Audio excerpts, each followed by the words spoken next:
Hey, how you doing? Recently, Philip Fracassi stopped off in my home state of Tennessee to promote his book, Boys in the Valley. If you've seen this channel for more than 5 minutes, then you know I love that book. And I was honored and privileged and humbled and happy and thrilled and pretty much every superlative you can come up with to be the moderator for the event at Parnassus Books in Nashville. It was a great time. We had a good turnout. I had a lot of fun talking to him, and I got to see him sign some books in the back. So that was like being backstage at a Slayer concert. Only no one got slayed. And then we got on stage. We had our chat. We went out to dinner. It was such a great time. If you've ever met or dealt with Philip Fracassi, if you've ever seen him in interviews and online, he's a cool cat.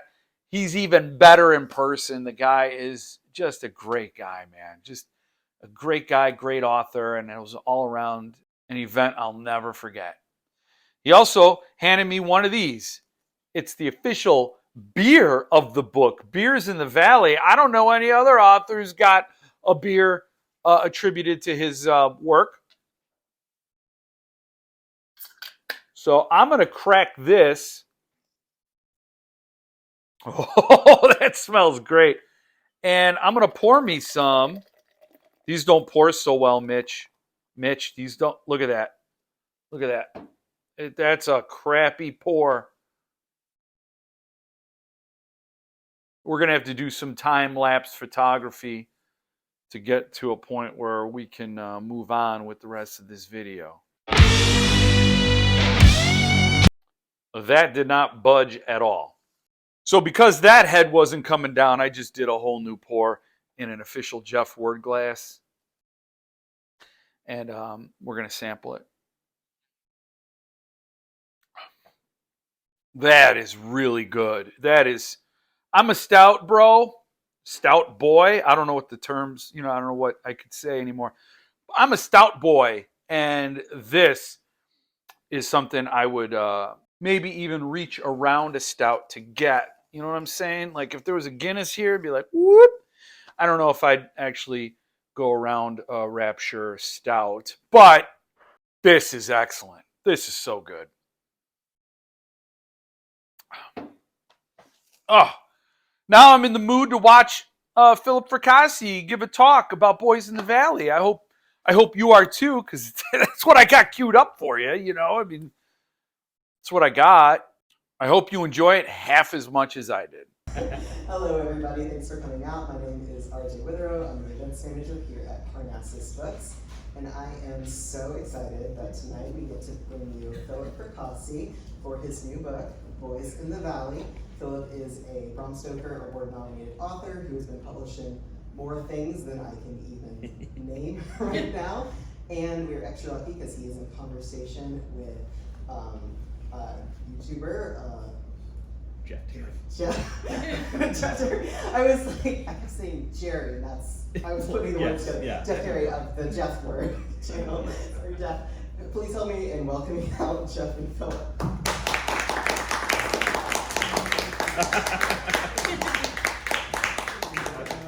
Yes. If you want to sit over there. You over here? Yeah, over there, because this is my good spot. Okay. Hey guys. Hey. Hi. Thank you for coming. So, hello. How many of you have already read Boys in the Valley? It's pretty good. There will be no spoilers. We are not going to spoil anything. But that is I'll be very sensitive to that because I don't like to spoil anything. I don't even like to read the dust jacket copy on books before I buy them. That's how I like to go in. But if you'd like to start out talking about what is Boys in the Valley about? Yeah, so for those who aren't familiar, I just noticed the camera's on. Hi, guys. So Boys in the Valley is about 30 orphans who live in an orphanage in rural Pennsylvania. It's turn of the century, so it's 1905. Majority of the book takes place in 1905. It is a secluded orphanage in the middle of nowhere. and run by these Catholic priests, and it's about 3 hours horse ride from any major or even minor city. So they're very isolated, and they feed themselves. They live off their own, they live off the land. They grow their own vegetables. They have their own animals. So it's all very self-sustained, and they're between the ages, I think, of like 8 and 16 essentially, and it's a heavy discipline environment. So it's very strict, and the boys are all come from these horrible backgrounds for the most part. So it's a tough environment. And then one stormy night, there's a knock on the orphanage door, and it's the sheriff from the next town, so like I said, about 3 hours away. He has this man. The man is in a hood, a sack that's been placed over his head, and he's bloody and he's injured. And this is not spoilers, I'm not going to check it, but the man is brought into the orphanage. They're hoping that one of the priests will save his life, keep him alive, so they can get him back to town and do what they're going to do to him, because he's done some horrible things. The man ends up dying at the orphanage, and when he dies, the evil that is inside of him is released into the orphanage and infects or infests, however you prefer, a portion of the children. And you don't 100% know which children were affected and which were not. But so the whole rest of that book is about these kids being in this sort of like trapped hot box of violence and horror, some of whom are now infiltrated by this evil and some of whom are not. And basically the whole book's about what happens after that. So what inspired that? Did you travel back in time to an orphanage?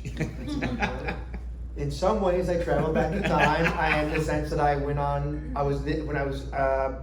a screenwriter. So about a decade or so ago, I was researching ideas for horror screenplays, because I was kind of at the time pitching stuff to Blumhouse, and I wanted to come up with some new ideas. And so I was just sort of like researching randomly, came across an article about this orphanage in Pennsylvania at the turn of the century, where the orphans, a good portion of the orphans who lived there had mysteriously vanished. And there was no good explanation ever given by the guardians who ran the orphanage. And it became kind of an investigation, and ultimately the orphanage got shut down. The rest of the kids got sent to other orphanages or sent to factories or whatever it was. And that was like the whole article, but I read that and I was that's what spurred my idea of like, oh, that's interesting. It's sort of like a Roanoke situation, right, where the village vanished. So it's kind of like that, where I was like, why don't I talk about what happened at that orphanage and what caused that, caused those kids to disappear. So that was the original acorn, if you will, and also why I said it where I said it, and being Pennsylvania, because that was where it was in the article, so I just went with it. And I think that for me was the scariest part of the book, because you can kind of feel that isolation, you feel that help is not coming away. Correct. Not coming to save these kids. They don't have families that are looking for them.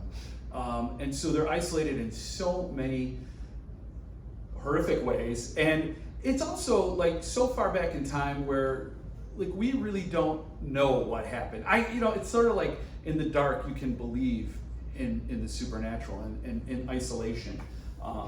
Did you research orphanages or? Yeah, actually I did. And part of that isolation, which I didn't mention, is, once that man dies, the whole book takes place, I think, over like 3 days. So a massive snowstorm hits and basically snows them in. So to your point, there is no help coming. No. There is no real escape. And their options get more and more limited as the story goes on. But yeah, I did research orphanages quite a bit, actually, of that time period. What happened to orphans? It's a lot of very sad stories about orphans in that period of time, where they are sold to factories as kids and stuff like that, and killed. And even in the book, again, first chapter, not a spoiler at all, but where Peter, who's our main protagonist, is just thinking about the oncoming winter, and he casually just thinks to himself that, boy, I hope everybody survives the winter, because like it's not even it's just an afterthought almost to him. So yeah, so it's a very, very hard life, and there's not a lot of food. They're all basically on the edge of starvation, and then when the winter hits, it's even worse. So that was how it was for a lot of them, and I also learned a lot about in my research, I researched like what kind of clothes they all wore, like what were their sort of uniforms, and I kind of worked that into the book. How were the orphanages, stupid stuff, like how were they heated? How did they go to the bathroom? How did they wash their hands? What words were commonly used? What words were not commonly used? How did they talk? What was the dialogue like? So I also read, like, you know, I would read biographies or autobiographies from that period, just to kind of get a sense of language. So a lot of that kind of stuff goes in. Mm-hmm. And I've written a couple of historical pieces. I wrote a historical novella called Shiloh, which is about the Battle of Shiloh in 1862. And then I also just finished a new book called Seraphina, which takes place also during the Civil War period in the South. So that was an absolute monster to research. So this was a little bit easier in the sense that the orphanage is pretty self-contained. I didn't have to get into like a lot of like what the cities were like, or what the cars were like, or what people were like, or what politics were like. Oh, or anything like yeah, that. yeah. I was just like, how did the kids talk? What did they wear? Okay, let's go. Right, and then, you know, I was an altar boy, so I was a Catholic altar boy who stole donuts on the way to serve mass. So I understand Wow. Catholicism is a complicated thing. And, I when I read the book, Did you steal donuts or donut holes? I stole the donuts. Cool brown donut. No, I Wow. walked in and we Because walked donut out. hole, I could see it sort of. Okay. No, we 6:30 mass, and then I served mass, and I got tipped. Somebody tipped me for serving mass. Wow. Wow. So so when I read the book and I recognized the Catholic underpinnings of this now, because I want you to talk about the Catholicism, the religion aspect, but it's really the belief that drives these people. Yeah, so the Catholicism angle or the religious angle is really, it's really plot device. It's really just a means to an end for me. It wasn't anything where I was like going into it wanting to make some sort of statement for good or, you know, for pro or against religion. It wasn't really a theme I wanted to necessarily pursue. But if you're going to have a story take place in a Catholic orphanage and there's going to be demons involved and priests, then you're going to get into that stuff. So I did get into it. And Peter is being groomed to be a priest in the book. So it's one of the kind of coming of age conflicts that he's dealing with throughout the story.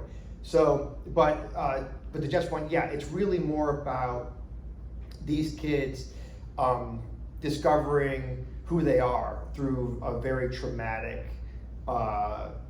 borderline supernatural, situation, and they're kind of thrust into the fire, as it were.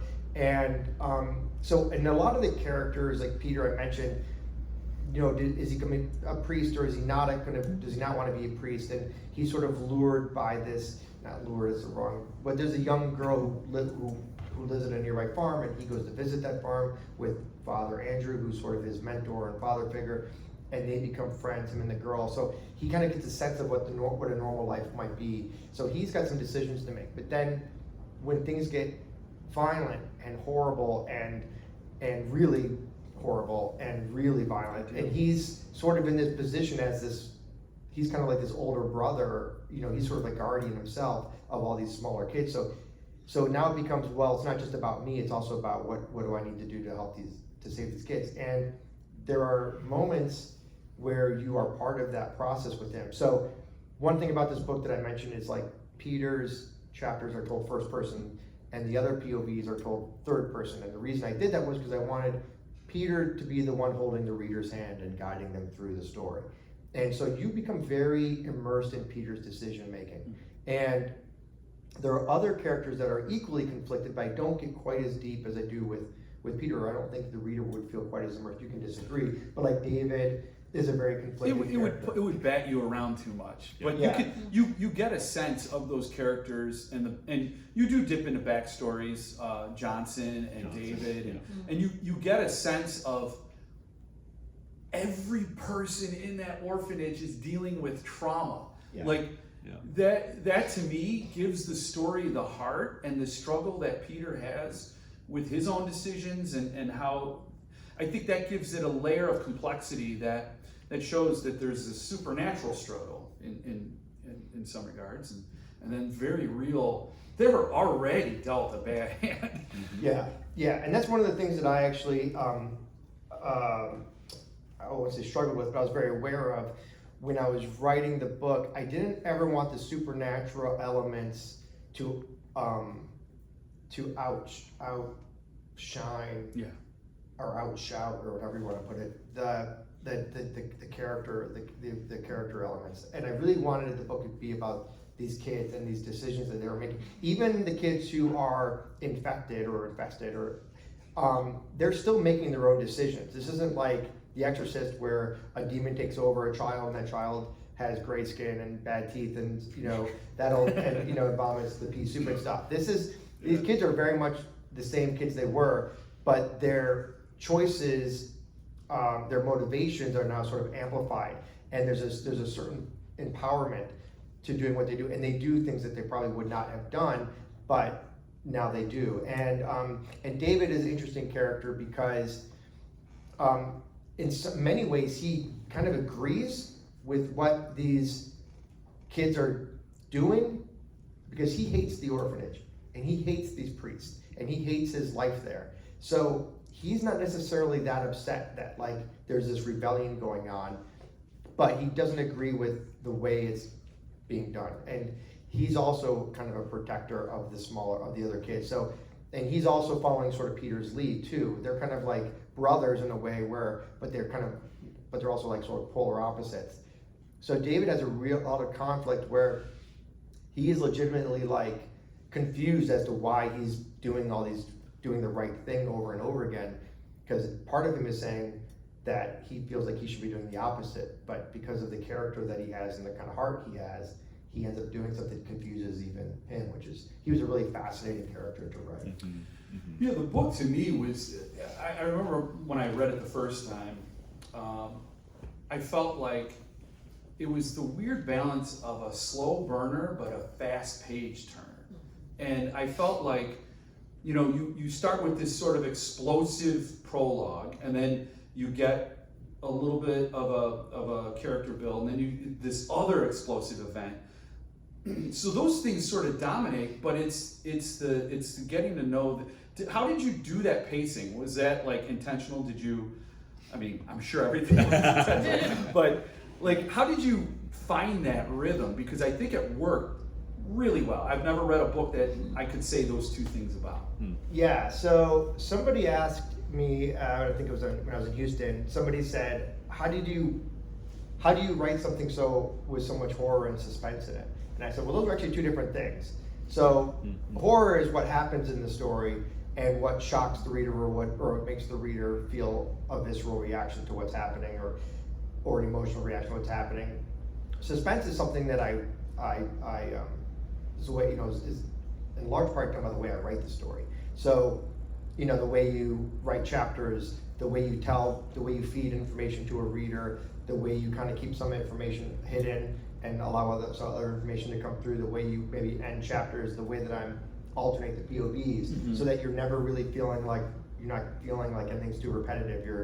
You're kind of, in the book, you're kind of bouncing around this orphanage, and you're kind of getting all these different perspectives, and some of them almost overlap, in a way where, the same, you're kind of seeing some of the same event, but now from a different. I'm thinking of the chapel scene. The chapel scene, or even the scene when he's Brother Johnson is handing out tools, and there's a confrontation with him and Peter. So I think that's another reason and that's another way to build suspense in a novel and to keep it moving, to your point, is just to make sure that you're not, all the information that you are getting as readers is fresh and new to you, whether it be because of perspective, or whether it be because I'm telling you a little bit more of the story, or I'm maybe teasing a little bit about what's going to happen. So, and that's also a big element, like is teasing certain things. So yeah, to your point, it's definitely planned.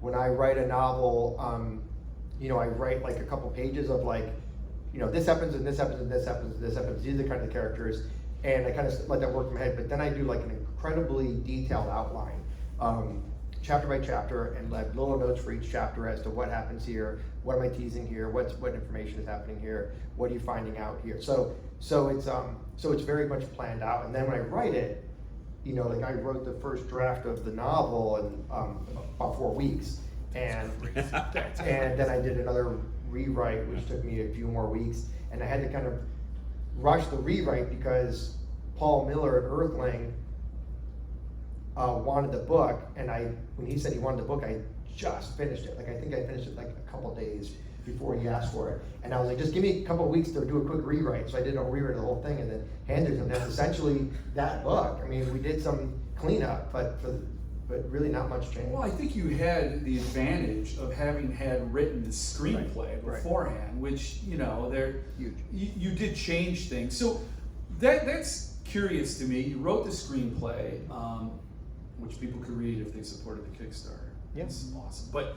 And there's extra things in the screenplay that aren't in the book. But so I do want to talk about you as a screenwriter and then as a novelist, and what do you feel it did for the story? Was there, like, when you wrote it as a screenplay, what was the incentive? You were just going to try to sell that screenplay to a production house and have that? Yeah, I wrote the screenplay, exactly right. I even pitched it to Blumhouse and at one point, and they didn't want it. So, yeah, it's just a screenplay I wrote, and and then when my fiction, horror fiction career sort of took off in around 2015,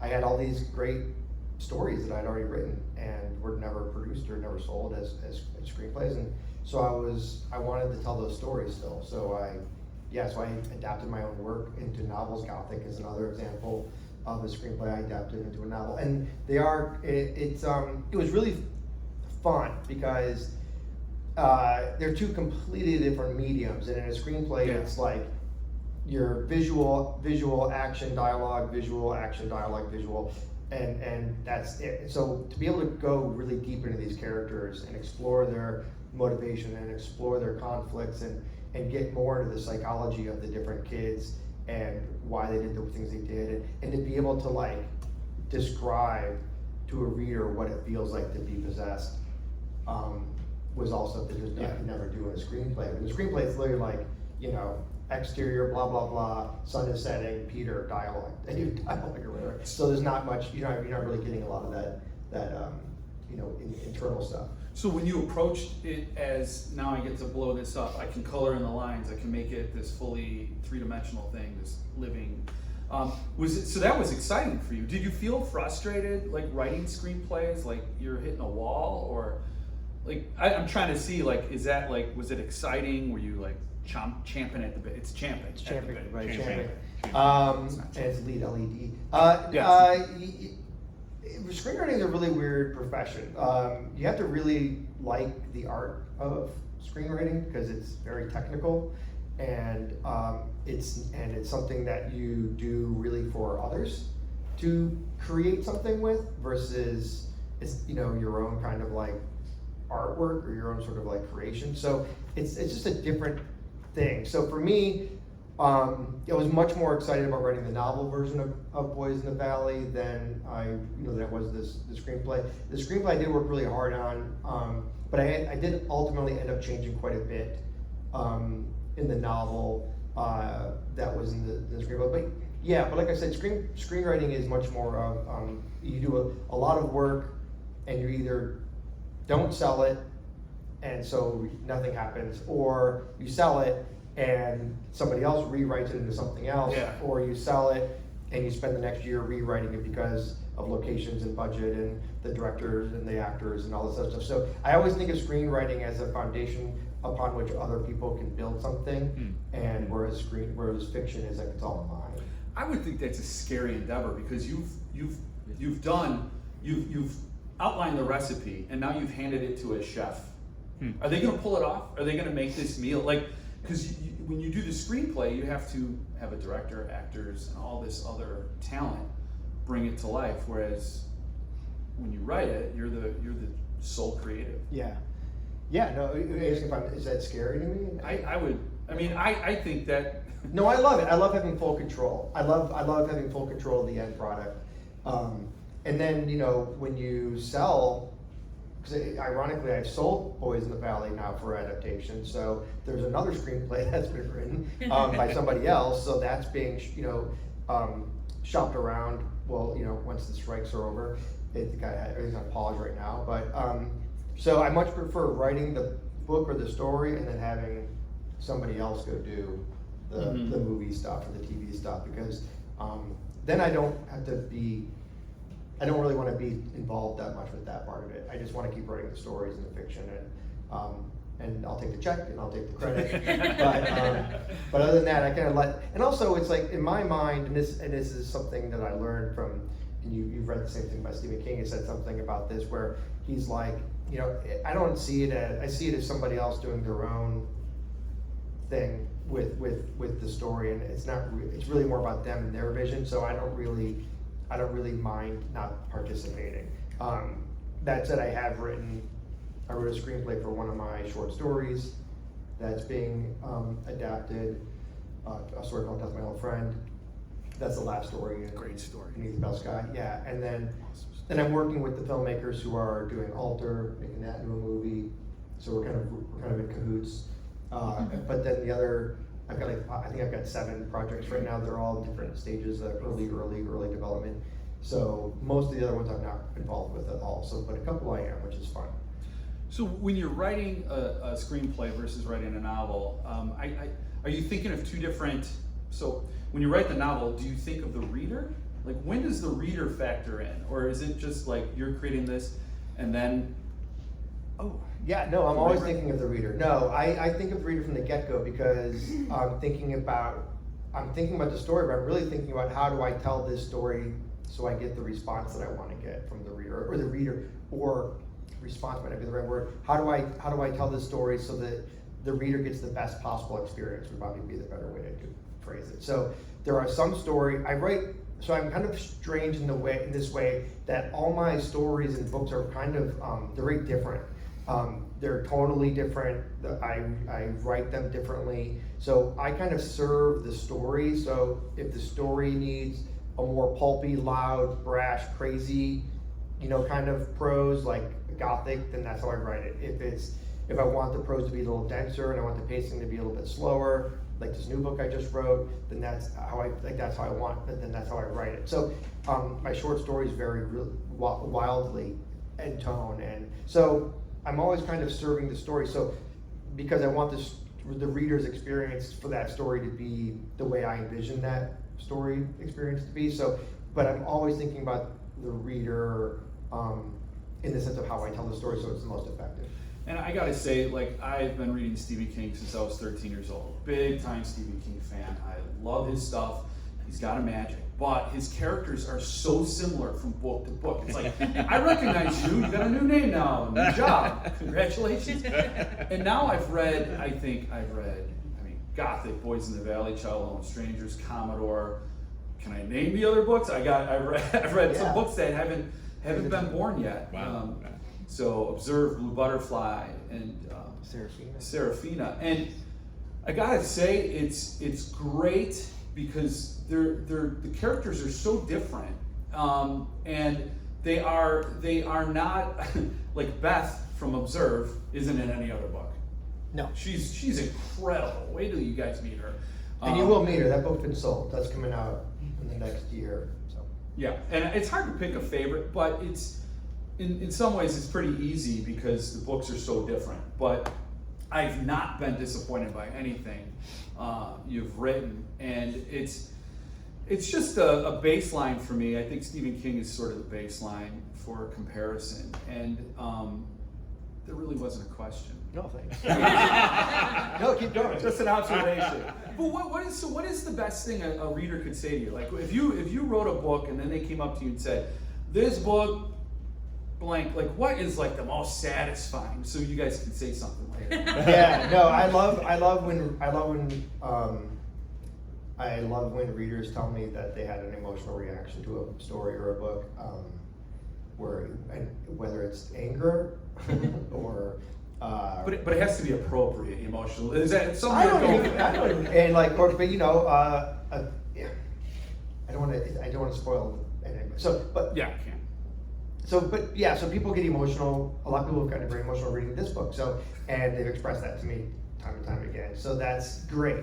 I always think about it as when I tell us, I don't really have any desire to be one of those writers who, and I don't mean this negatively at all, because they're making way more money than I am, but who are like cranking out a book a year, and it's always kind of like, oh, and here's like another book that's kind of a retelling of this trope, and here's a retelling of this trope, and here's a retelling of this trope, and it's just kind of like fun, and it's frivolous, and you can read in a couple days, and it's not, and I don't mind that. I mean, I try very hard for my books to have some sort of impact. I try very hard for my stories to be scarring in some way, whether they be emotionally or psychologically. I really want people to remember my stories, and for them to like think of, there's no better compliment to me than somebody saying that they were emotionally affected by a story that I wrote, because they'll remember that, and they'll remember that feeling, and they'll be like, tell a friend, like, I read this book and it scared me, or I read this book and it made me so sad, or whatever. And that's kind of what I'm going for. I don't always achieve it, obviously, but that's, to me, the best thing that I can do for a reader is make them feel like they had an experience that affected them emotionally and psychologically, and wasn't just like, okay, next, book in the stack. So I try for that. I don't always I know for a fact I don't always get there, because I've read their Goodreads reviews, but I do try. That's the best thing. I think you just gotta stay off. I do stay off. I try. It's good, because if you look at the negative reviews and they're consistent and they're intelligent and they're like, hey, I have a problem with this, that's one thing, but a lot of them are just. But I noticed when I mentioned the books I read, I didn't mention Don't Let Them Get You Down, and that had for me the biggest emotional reaction. Wow, that was so visceral, that book, and I think for different people, obviously, it's going to hit different. But it is much more literary. It's like, it's definitely not in the normal wheelhouse of other things you've written. Yeah. So for those who aren't familiar with it, so I wrote a book called Don't Let Them Get You Down, which is actually a book I wrote about a decade ago, and I kind of rewrote it a couple years ago and sold it. And it's not genre. It's about depression and anxiety, and the whole story is about a guy. The story begins with a guy having just gone through a period of clinical depression, and now is back into society and back at his job, and he's trying to figure out how to get back into life again, and how to start dating again, and how to make friends, and all that stuff that's very, very hard for people who have been through something like that. So that's really what the book is about. But yeah, it's pretty hard to read if you've been through it, or even if you haven't been through it, I would guess. I had to sip it, and I just, because there were moments in the book, I mean, my hands are sweating right now thinking about it, and it's just because it's that human connection. It is so real and authentic, and it's like, wow, this person's been there, and it's not a fun place to be. But that's an excellent book. It's just beyond belief. And I will say this, sorry, but I will say, part of, I think, what's weird about the writing journey for me, if you guys are writers, it might interest you, but I have tried writing horror before in my life, and I failed miserably at it. And I think that I think writing books like Don't Let Them Get You Down, and The Egotist, and Happy Holidays, all these books I wrote when I was like in my 30s, and then all the stories that I wrote when I was in my 20s and 30s, I think I was kind of, and then meanwhile reading horror and and writing horror screenplays, but I never made that like connection. And then it just, I think there was a moment when you understand how to write characters, and then when you combine that, it was when I was able to combine that with writing fun, scary, wild stories. I think that was when I connected, and all of a sudden everything I started writing became publishable. Was that an epiphany all on your own, or did you have a writer say, hey, like, because I know you do the Dark Word podcast, which is incredible. It's a podcast for writers talking about the craft, the business. I think it's interesting, even if you're not a writer. I mean, I've listened to it. It's incredible, some of the incredible talent you've had. So was that move, that thing that you recognized that made it different? It was a total thunderbolt moment or lightning bolt moment. I was actually, I was working for a marketing company at the time, and I was walking around the block frustrated and hating my life, and I was talking to my wife on the phone, and marketing's for chumps. And Jeff was in marketing. I was making fun of him and everyone else. and we were just talking. I don't know what we were talking about, and I was just kind of saying like, I just don't understand like why I can't just write horror fiction. And they kind of like I actually think stopped like mid sentence. I'm pretty confident. I don't think my memory is false in this. I think I had stopped walking and was like, wait a minute, why don't I just write horror fiction and try that as a thing? And that's when it kind of like the big epiphany moment. So it was just one of those things I was talking through what I was going to do next. And the screenwriting wasn't really going anywhere, and the fiction writing wasn't going anywhere, and so I just decided to do the chocolate peanut butter thing. So what makes it a horror book? Like when you think about that, because when I think of horror, when I think of Stephen King and then Stephen King's horror, I'm like, I'm not really scared. Like Stephen King doesn't scare me. And what's the metric by which you say, all right, that's a horror book? Yeah, so I kind of talked about this a little bit in the past, which is I feel like horror is a very unique genre because I've written science fiction and I've read a lot of fantasy and I've written non-genre work, but horror is kind of the only genre where you can sort of do anything you want. And science fiction has certain rules, and fantasy books have certain rules. And obviously, if you're not writing speculative fiction, then you're stuck in reality, which is a horrible place to be. So when I write horror, I love it because anything can happen. And so my classification of horror is that it's beyond all those other genres, and it's the sandbox has no borders. And the analogy I use is like in horror, you can open that closet door, and there can be nothing in the closet, or there can be a dead body in the closet, or there can be a monster in the closet coming at your teeth and claws, or it can be a portal to another dimension, and it's all like it all works. It's all horror, and so I don't know. I guess for me, horror is if it's unclassifiable, and if it's scary. You gotta throw in it. Scary stuff happens, right? It's the only thing I can think of describing it, but that's how I'd be describing it. Well, when I read Commodore, I feel like Robert Goulet with a micro. I don't know. I don't know if anybody knows Robert. I don't know. I don't know. You don't know who he's like a Vegas lounge singer. I don't know. No, okay. I just feel like Actor, yes. I know Tony Bennett is. Tony passed Yes, away. Yes. Oh, okay. Well, now He Recently too. I brought the room down. He's incredible. That's incredible. He was incredible. When I read Commodore, I thought that reminded me of Stephen King most, because it was a bunch of young kids. They're on their bikes. They're going to a junkyard. I'm not spoiling anything, by the way, but they're all very like that wonder, that childhood wonder of anything's possible. This junkyard's got some crazy stuff going on. Let's go check it out. What are you gonna get? Tetanus? I don't know. So they go there, but what I liked about it even more than a Stephen King story is, in a Stephen King story, as terrible as they can be, you still feel safe. I still felt safe reading it. Like the kids are in danger, but and not to spoil anything in that book, but sometimes that danger is pretty bad. But in Commodore, what did you do, Philip? I'm like, this is going this way, and then he's like, oh yeah, we're going the full distance here, and that was. So Commodore is about these kids who go to a junkyard, like Jeff said, and they find an abandoned car, and the car is sort of legendary in their little town of Sabbath because kids who have gone looking for the car in the past have disappeared and never returned, and so these kids go looking for the car and they find it, and the story is about what happened with the car.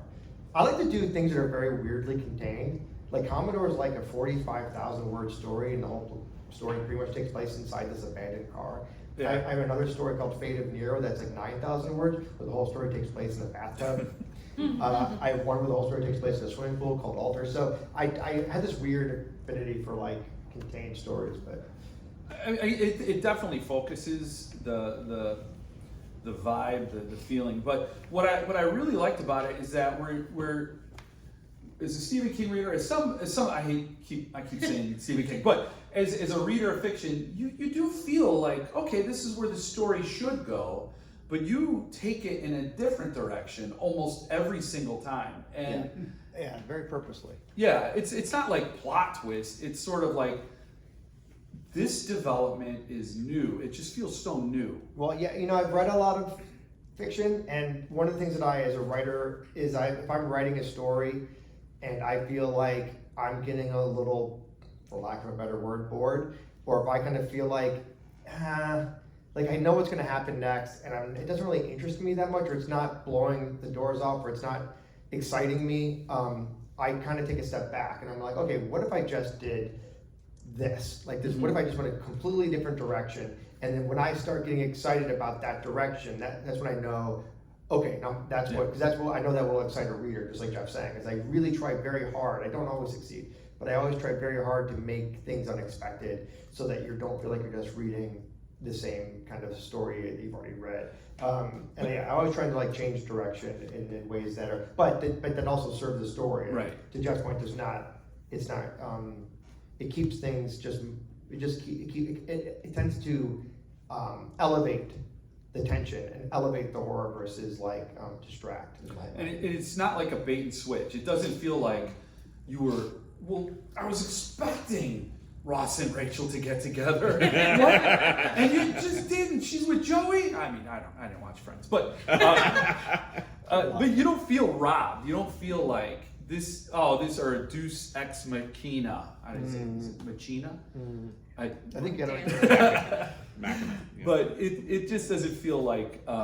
So anyway, I don't know how we're doing on time. I could just stay up I don't know. Do the lounge. It's 7:15.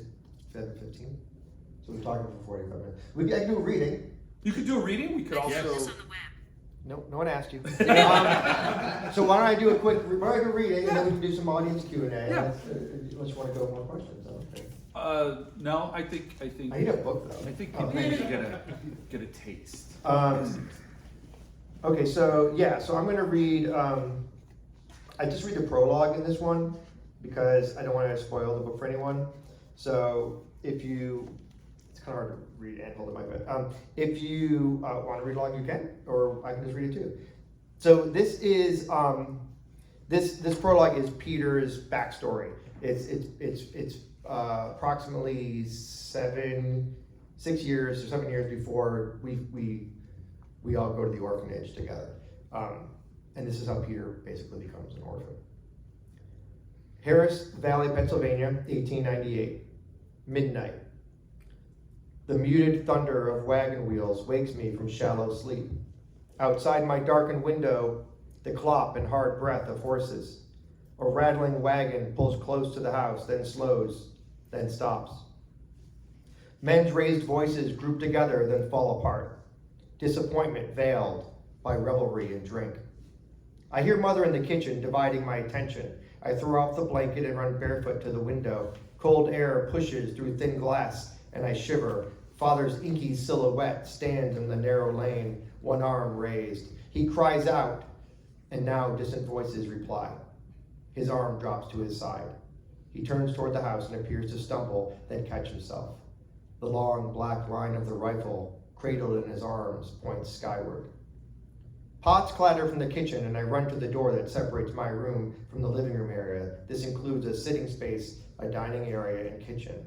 Our whole world is but 3 rooms and a pair of outhouses, a world held together by warped wooden planks and warmed by a rusted black stove that eats coal faster than we can fill it. I'm lucky to have my own room, even if it's small. Though I'm little, I'm not able to take 3 large steps in any direction. Father says I'm a runt, but Mother says a 9-year-old boy has room to grow. I hope to get big, but not so big I can't fit in my room.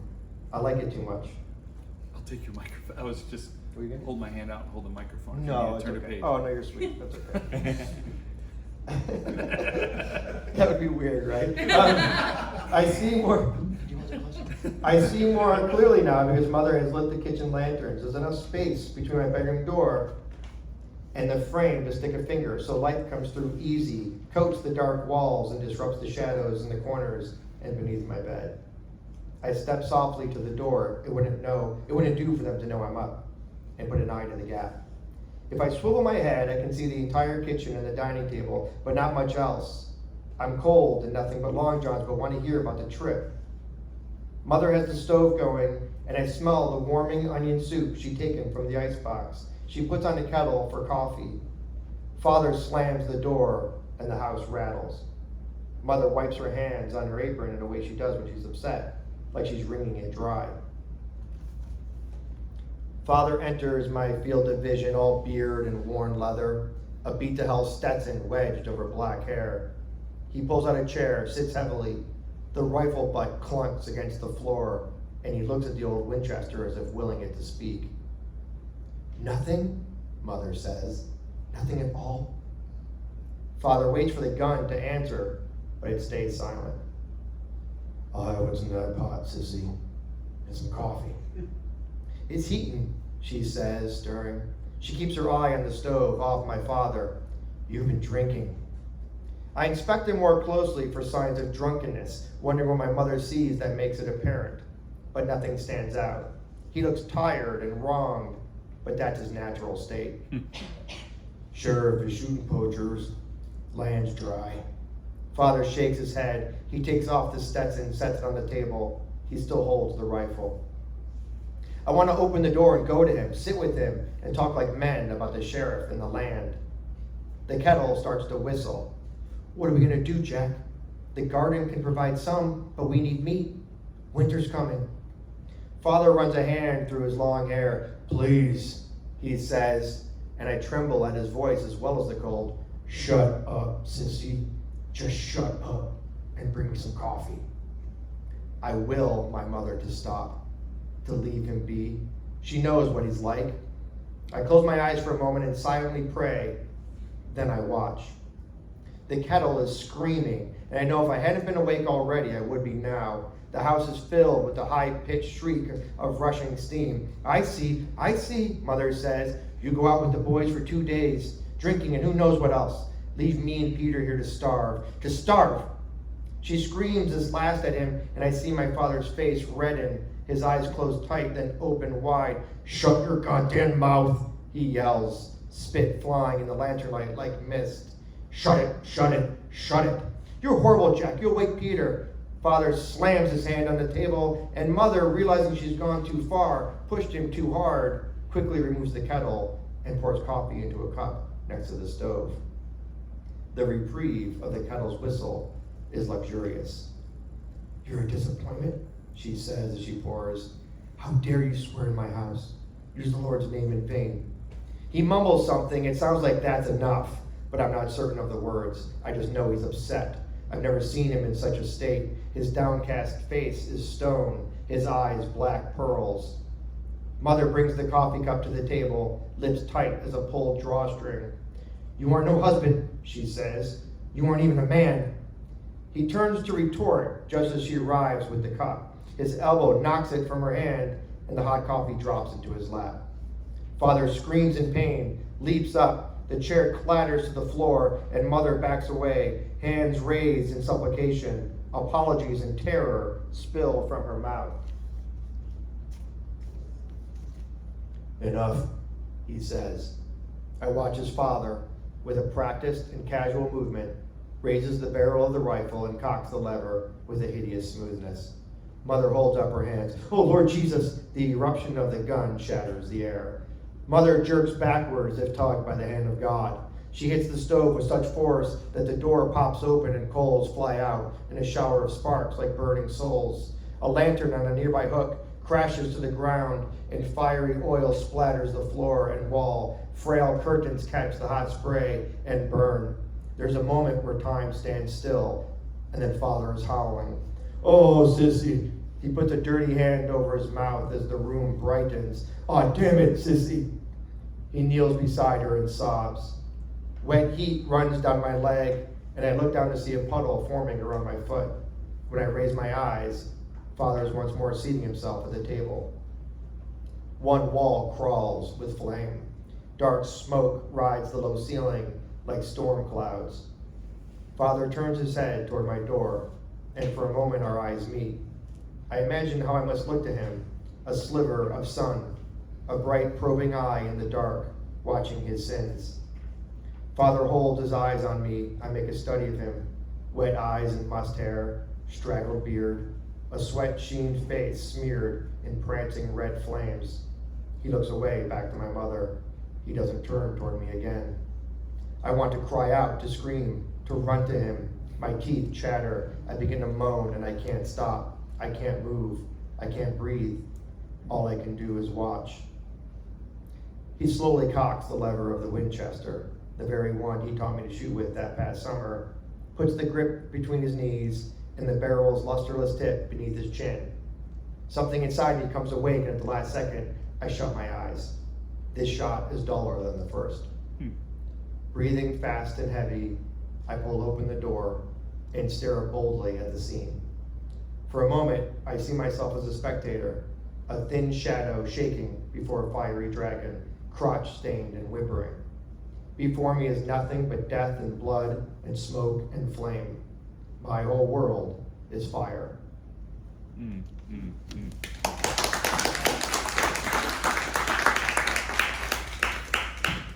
Wow. It all goes downhill.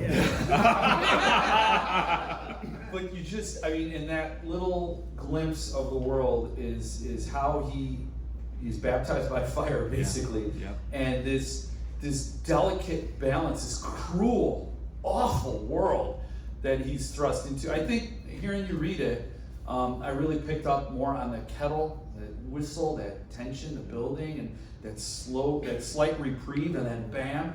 But also, I think the line that really got me, and again, it's my third time with that passage, was, you know, when the dad cocks the Winchester after it's the same thing he taught me last summer. Yeah. That moment is like, oh, that's a sucker punch. Yeah, same gunny. Yeah. Same gun to shoot with him.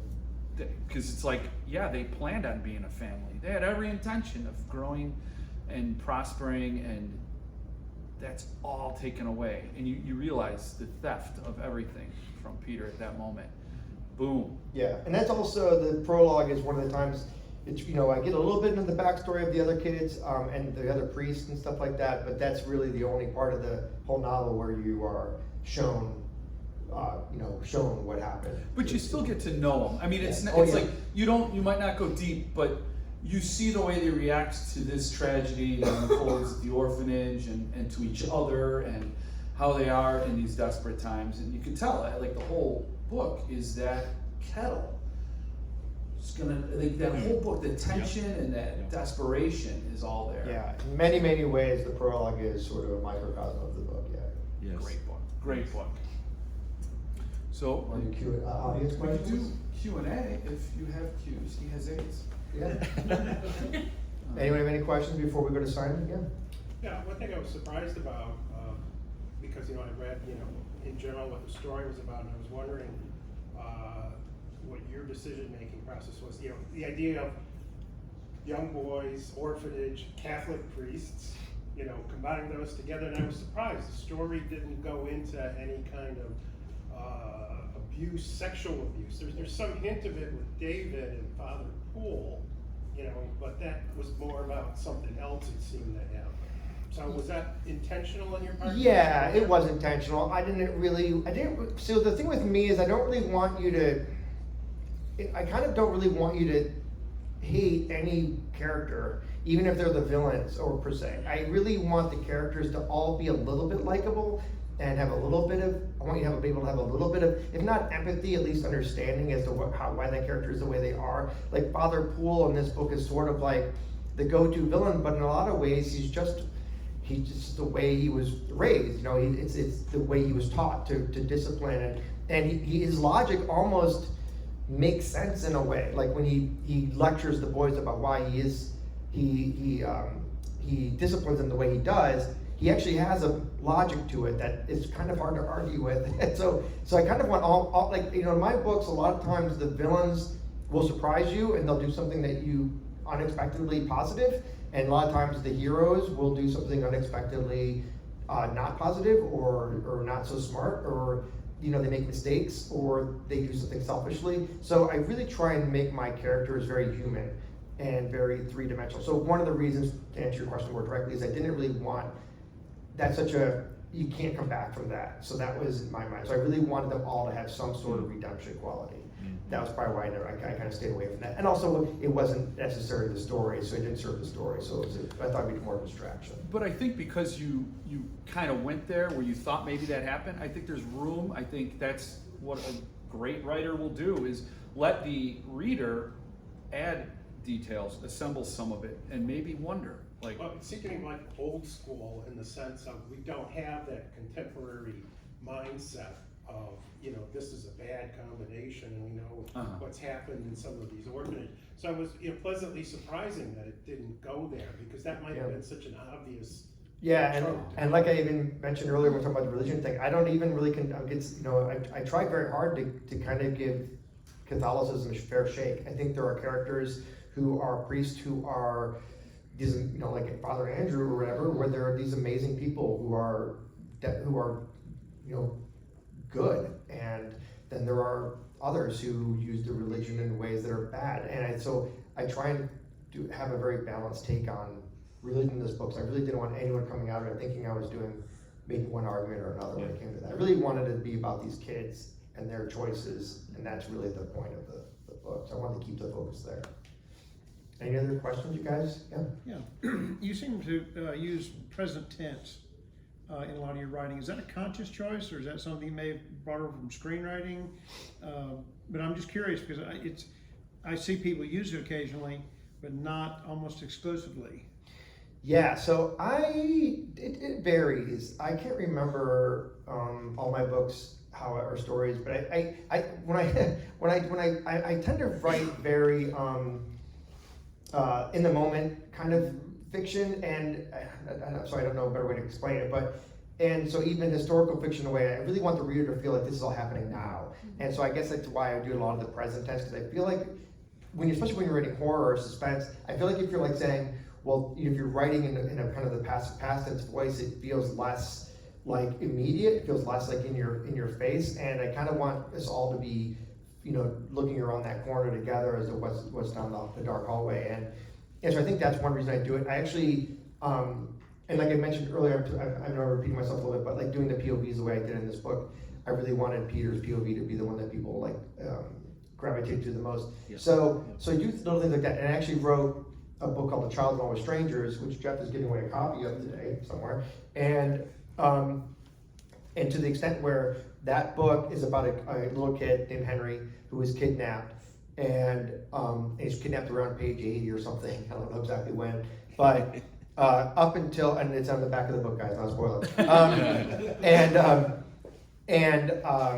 The title gives it away just a little bit. Yeah, a little bit, yeah. But who is the child, Greg? And so, but the point being is that that book starts in past tense, and the whole book I tell in past tense right up until the moment he's kidnapped, and then everything from that moment on is present tense, because that was my way of telling the reader, like, okay, guys, know what? Hang on, because we're gonna go a little bit faster now. We're gonna speed things up, and things are gonna get a little more immediate.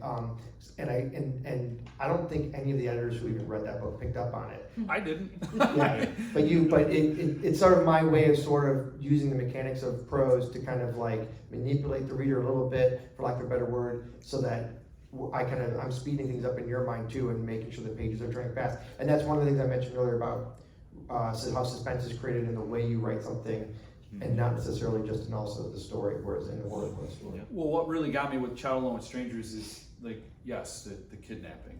And when those things happen, it feels like it resolves, and you're like, how do I have like 500 more pages? I'm exaggerating, but how do I have so much more book left? That's about right.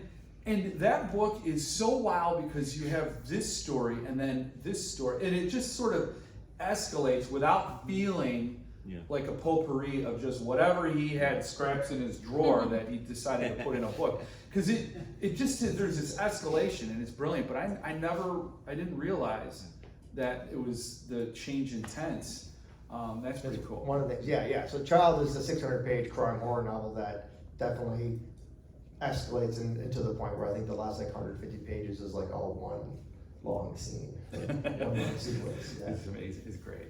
Some lucky person. Any other questions? Yeah.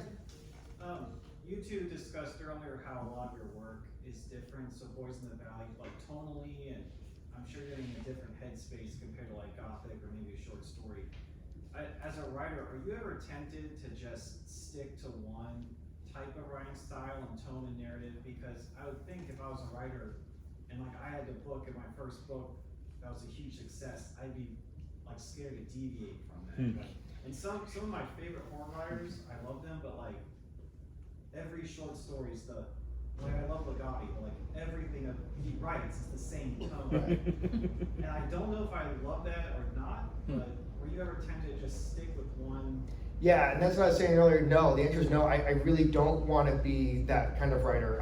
Style is very important to me, and also I like to challenge myself as a writer. I want to try different things, and like my next book, Greg mentioned, Jeff mentioned, Observe, is science fiction thriller.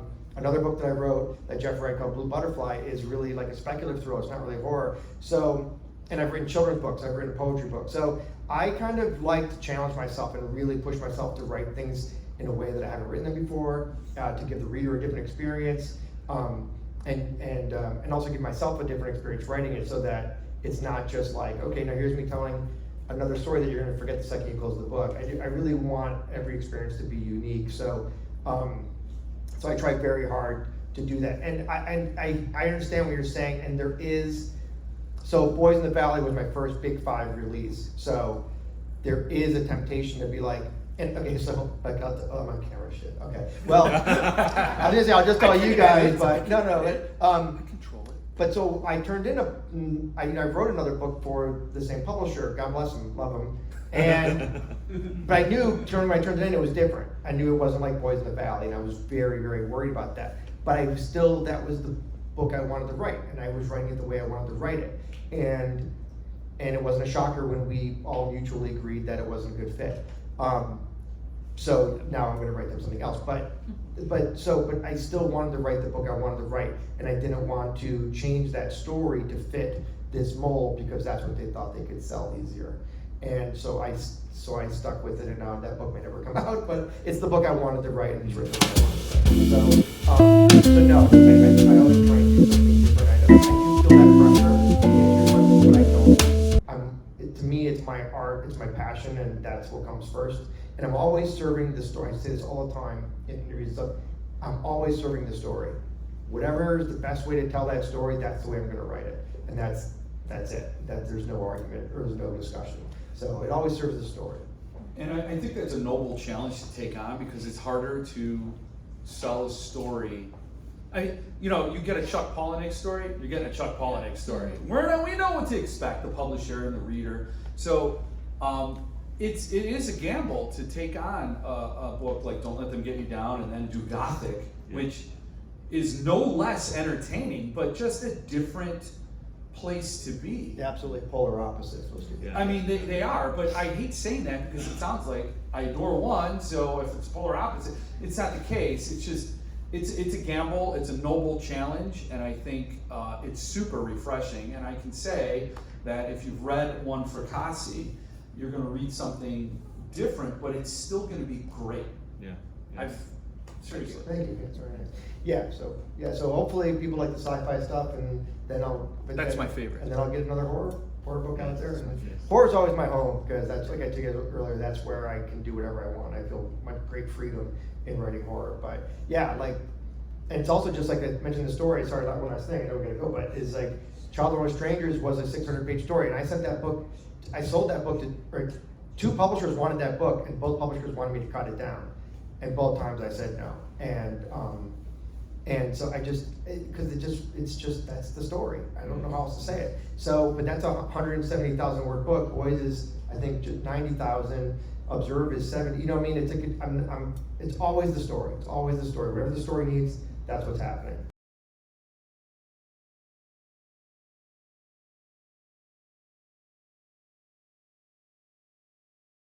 Sign it for you when we go. So so thanks guys very much. I really appreciate you all coming.